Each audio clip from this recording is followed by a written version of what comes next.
We have lost count of the numerous times such promises have been made since the Kenya Kwanza regime took over.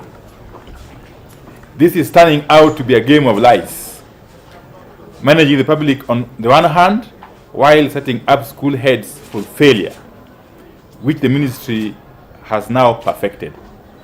No plausible reason has been given as to why funds that should have been disbursed earlier in the term are only being disbursed towards the end of the term, if at all they'll be disbursed. It is for this reason that we take the position that the Ministry of Education is setting up school heads and managers for ridicule, failure, and blame. In the process, our children are collateral. Whenever the Ministry of Education has come under pressure over disbursement of funds to schools, they do what they did yesterday. That is, they assemble the media, put together some figures, and announce that the money will be released the following week. Most times, it never gets done. And when it is done, it is never sufficient. It's a vicious cycle, really. Even if it were to be actualized, what the ministry announced yesterday would still amount to a mere 25% of money which is due to schools. Unfortunately, these funds are coming too little, too late. Whenever the ministry announces the funds or the release of the funds, suppliers flood schools, students make demands, and PTAs assume all is well, regardless of how small the amount released is or whether it actually ever gets released. The Ministry of Education is running the critical sector by setting up principals, school heads, and managers for failure, and then lying to learners and parents. This must stop. We are here to call out the government on the lies that have now crippled schools and exposed otherwise innocent principals to the wrath of parents and learners who buy into government lies that funds have been released to schools and other learning institutions. The casualty is none other than the millions of Kenyan learners who are staring at a bleak future. To say that schools are struggling because of acute financial problems is a serious understatement.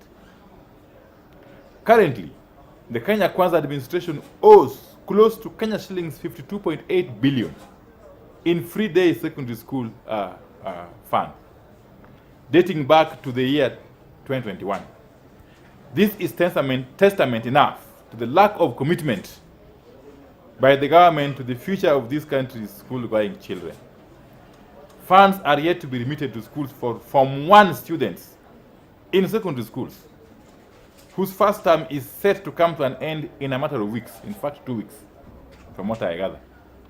Equally, there is neither any commitment nor indication from the government that when schools reopen for second term, the monies will have been disbursed. It is nothing short of a miracle, really, that the schools are open and running. However, the miracle is short-lived, since school administrators are running out of tricks to convince suppliers to keep supplying food items and learning materials to their schools. Feeding the students is an uphill task for the school administrators. And for some schools, it is just a matter of time before there is student unrest due to hunger. We had the PS lament that this capitation money is not meant for feeding children or pupils. Well, he must be made to understand that there's a ripple effect. When you don't release capitation money, it affects every other school program. Okay? Directly or indirectly. In a bid to make ends meet, some schools have resorted to either increasing boarding fees, food rationing, or changing the students' menu altogether to make ends meet. The situation is dire, as for the first time since 2005, parents have been left with no choice but to buy exercise books. Further, a number of schools are contemplating closing school earlier than scheduled and doing away with end-of-term tests because they can no longer afford basics like stationery. Some school administrators admit that they are forced to play hide and seek with school suppliers who are constantly and rightfully so demanding payments from these schools. In other cases, schools have resorted to slashing budget for extracurricular activities. It is as pathetic as it is chaotic. The present state of affairs in our schools is a great shame to this nation. The net effect of all current ongoings is that schools will resort to provision of compromised basic education, which will have incalculable ramifications on the standards of education in Kenya and the future of Kenyan children. In fact, the impact of this unfortunate turn of events is already being felt across the country in the form of mass failures. In last year's KCSE, for instance, over 49,000 candidates scored grade E. As you know, grade E is normally scored between marks of 0 to 5. This trend of increasing failure rates in high school has persisted for the last 3 years, with 2023 being the worst performed KCSE examination in the recent past. The ministry is silent about this because they know poor funding is a key contributor to such mass failures. Amid all the chaos in the education sector, the government is still not transparent about this matter and has resorted to open lies on the matter.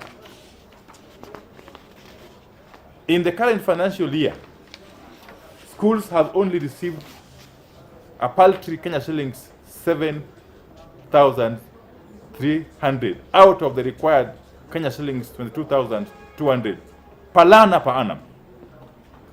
Other school officials say the figure disbursed is as low as 3,800 per learner. Whatever the figure, it is way lower than the stipulated Kenya shillings 22,200.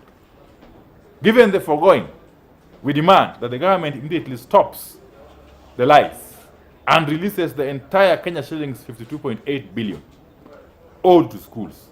On the one hand, the government must also embark on timely disbursement of capitation funds, with the payment schedule made public to learners.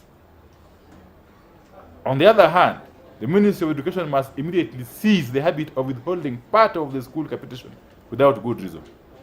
As a matter of fact, the current capitation amount was arrived at way back in 2017 and must therefore be adjusted upwards to take into account the rising inflation rate.